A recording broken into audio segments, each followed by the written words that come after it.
안녕하십니까. NTIS 서포터즈 1기 세일팀 하예지입니다. 안녕하세요. 제1기 NTIS 서포터즈 김민정입니다. 안녕하세요. 경희대학교에서 환경성 질환 연구실을 운영하고 있는 박은정입니다. 개인적으로는 뭐 영광스러운 것도 있고 좀 부담스러운 것도 있고 그런데요. 그래도 저라는 사람의 가치를 가장 높여주는 것은 아무래도 경력단절 여성 과학자가 아닌가 싶습니다.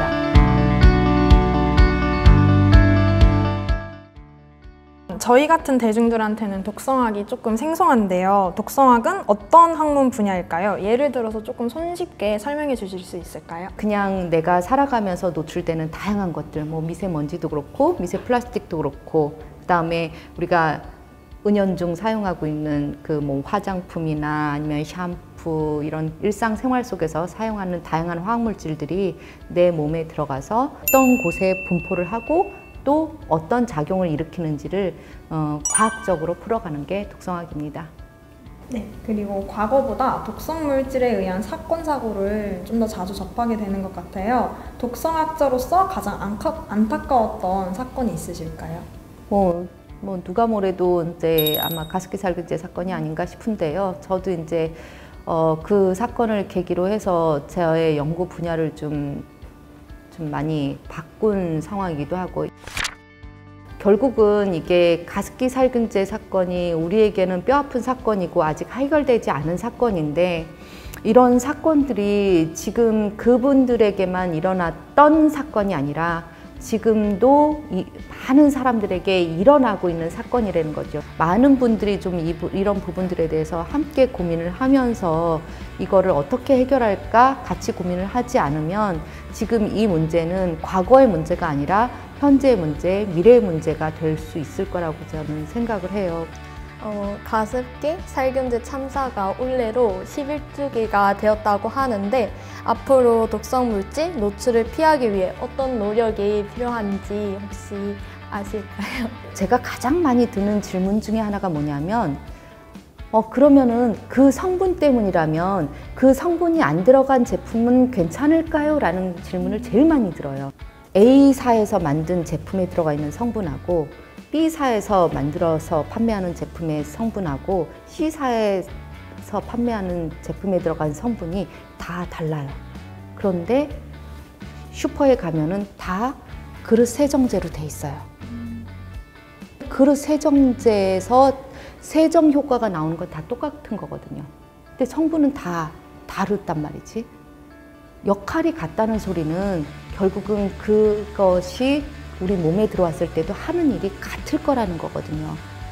그래서 그 성분 하나하나를 볼 게 아니라 그 물질이 어떤 기능을 하는지를 봐야 되는 거예요. 우리가 엄청나게 하루 종일 내가 노출되는 물질을 다 계산하실 수 있어요? 아니요.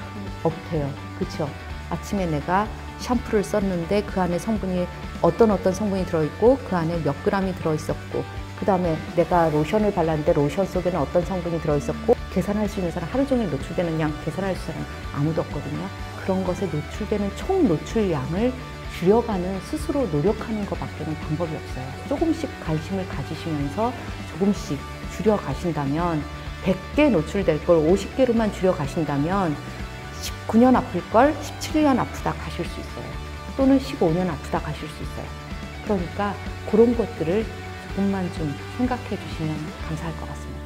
그리고 현재 MOA 특성 기반 제품 중 복합 화합물 대상 인체 독성 영향 평가 기술 개발 과제에 대해서 연구하시는 것으로 알고 있는데요.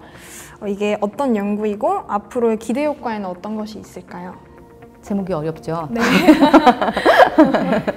네, 그게 이제 MOA에서 모드 오브 액션이라는데요. 제가 정말 엄청나게 넓은 바다에서 헤엄치고 있는 기분이에요.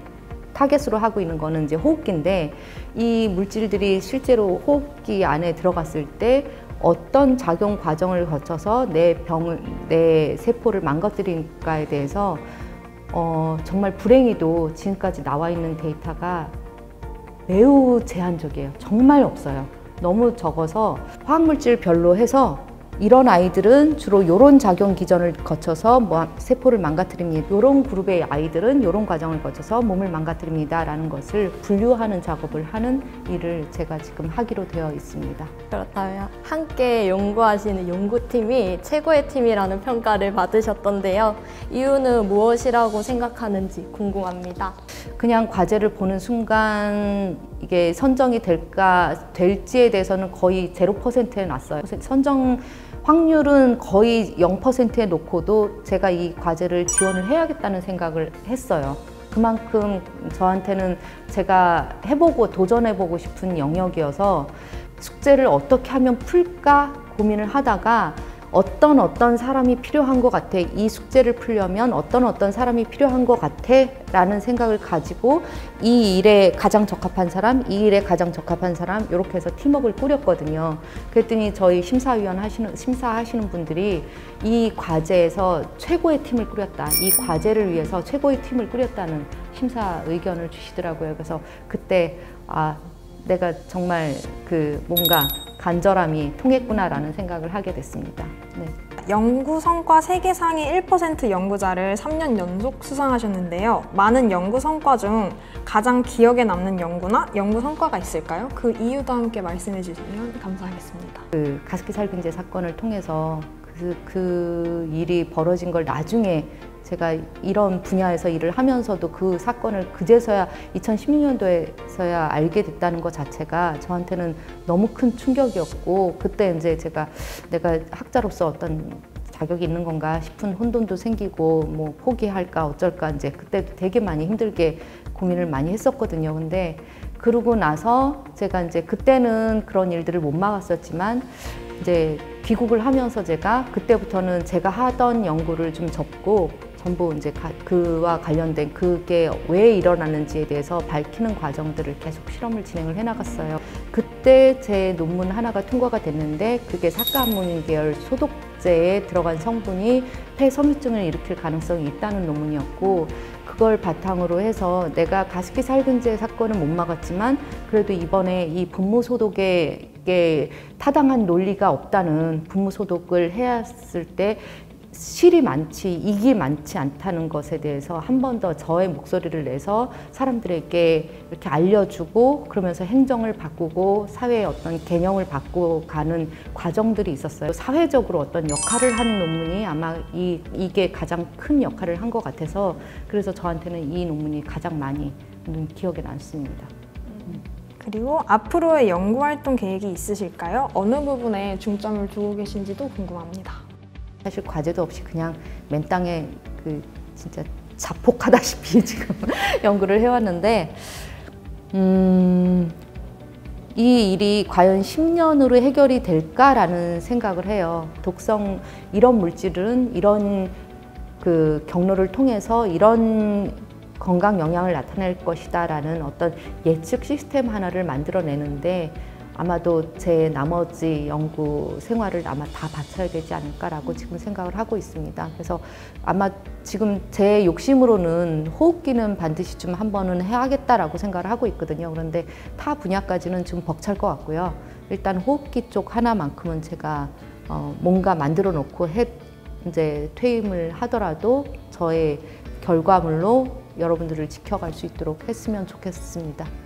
개인적으로 궁금한 점이 있었는데요. 연구를 오래 하셨는데 원동력이 무엇인지 궁금합니다. 원동력이요? 원동력이라 이 학교 일 때문에 좀 힘든 일들이 많았는데 내가 교육자의 자질이 있나 뭐 이런 생각도 하게 되는 일들도 많았고, 연구자로서도 내가 지금 어떤 정체성이랄까 내가 지금 제대로 가고 있나라는 거 혼돈될 때도 있고 막 그런데, 어떤 일이 있든지 간에 집에 가서 집에 현관문을 딱 열고 들어가서 딱 위치가 딱 정해져 있거든요. 신랑이 있는 위치, 그 다음에 아들이 있는 위치가 딱 정해져 있는데 딱 해서 두 남자가 편안한 모습으로 TV를 보고 있는 모습을 딱 보면 여기서 주저앉으면 안 되지라는 생각이 그때 딱 들어요. 그래서 그게 아마 그래도 제가 계속해서 가게 만드는 힘이 아닐까라는 생각을 합니다. 네. 네, 교수님의 연구 활동에 있어 NTIS는 어떻게 활용되고 있는지 궁금합니다. 나만의 NTIS 활용 방법이 있을까요? 뭐 나만의 활용법은 없고요.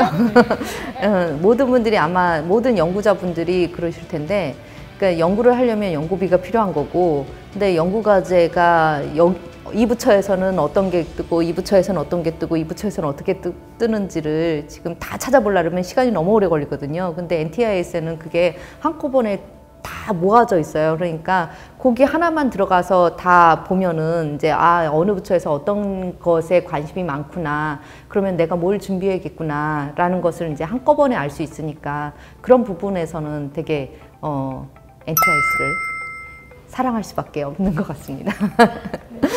그렇다면 NTIS를 위해 딱 한마디 해주실 수 있으실까요? 제가 적응하는데 조금 오래 걸려요. 그래서 한번 또 시스템이 바뀌고 화면이 딱 한번 바뀌고 나면은 내가 어디를 눌러야지 내가 찾던 게 나오는 거지 라고 헤매게 되거든요. 그러니까 너무 자주는 바꾸지 마시고 지금의 상태를 계속 업데이트를 살짝만 해주시면 감사하겠습니다. 그렇다면 미래를 개척할 후배들에게 전해주고 싶은 격려의 말씀 한마디 부탁드립니다. 정말 목표만 명확하다면 자기가 이루고자 하는 목표는 충분히 달성을 할 수 있을 거라고 저는 생각을 해요. 저도 이제 학생들도 키우고 아이도 키우지만 인생의 선배로서 가장 좀 안타까운 사실 중에 하나, 학생들이 명확한 목표나 꿈이 없어요. 제가 느낄 때는 열정이나 꿈이나 거기를 향해서 돌진하는 그런 모습들이 많이 약해 보여요. 그게 제가 보기에는 너무 많은 벽들이 그 친구들을 그렇게 가둔 게 아닌가라는 생각 때문에 정말 마음이 아프거든요. 근데 한번 스스로를 한번 생각해보고 내가 정말 원하는 게 뭔지, 어떻게 살고 싶은지, 뭘 하고 싶은지를 명확한 목표를 한번 세우고 한번 달려가 보실 수 있는 기회를 잡을 수 있다면 저는 그게 가장 행복한 삶이 아닐까 생각이 들어요. 그래서 여러분들도 아마 그런 기회를 한번 만들어 보시면 좋을 것 같아요. 네. 지금의 교수님을 있게 한 인생에서의 한 수는 무엇인지 궁금합니다. 그 질문 받았을 때 딱 떠오르는 단어가 뭐냐면 약속이라는 단어가 떠올랐어요. 제가 7시에 난 시작할 거야. 그럼 늘 항상 7시에 시작해야 돼요. 누가 뭐라 해도 내가 일이 맞춰지면은 그때 난 퇴근할 거야 그러면은 그렇게 해요. 그러니까 제가 난 이렇게 할 거고 난 이렇게 하고 싶어 라고 생각을 하면 그냥 그걸 계속 지켜나가요. 그래서 누군가에게 제가 이제 오늘 인터뷰하면서도 저는 호흡기를 통해서 이런 게 할 겁니다 라고 하면은 다른 사람들은 듣고 끝내지만 저는 제가 말한 것에 대해서 지켜야 된다는 그 개념이 되게 너무 이제 저는 숙제라는 표현을 그래서 되게 많이 쓰거든요. 또 그런 저의 그 고집스럽고 바보 같은 그 아둔한 성격이 아마 저의 한 수가 아닐까라는 생각이 듭니다. 마지막으로 질문을 드리고자 하는데요. 미래 과학자를 꿈꾸는 후배들을 위해 추천해주고 싶은 책이 혹시 있으신지? 책 당연히 햇빛도 때로는 독이다지.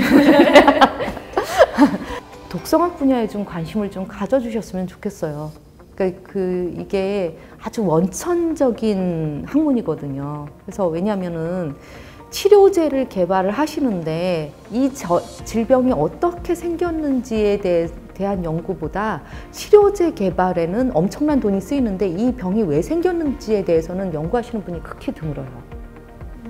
병이 왜 생겼는지가 명확해져야지 그 병을 어떻게 고칠 것이다 라는 것도 명확해질 거라고 저는 생각이 들어서 저는 이제 독성학을 선택을 한 거였고, 그 환경 중에서 내가 살아가는 환경, 생활 속에서 내가 질병에 걸리는 이유를 먼저 찾는 게 먼저라고 생각을 했거든요. 정말 근원적인 학문이라고 저는 자신 있게 얘기를 하고 싶고요. 근데 이런 부분에 대해서 여러분들이 좀 많은 관심을 가지고 함께 좀 이 연구 생활을 해준다면 앞으로 많은 지금 환자들의 수가 줄어들고 또 좋은 치료제 개발을 위한 어떤 바탕을 이뤄낼 수 있지 않을까라는 생각을 하고 있습니다. 그래서 한번 그 독성학에 대한 관심을 좀 많이 가져주셨으면 좋겠어요. 여태까지 가찬의 말씀 박은정 교수님의 인터뷰였습니다. NTIS 서포터즈 1기 하예지였습니다. 김민정이었습니다. 감사합니다. 감사합니다.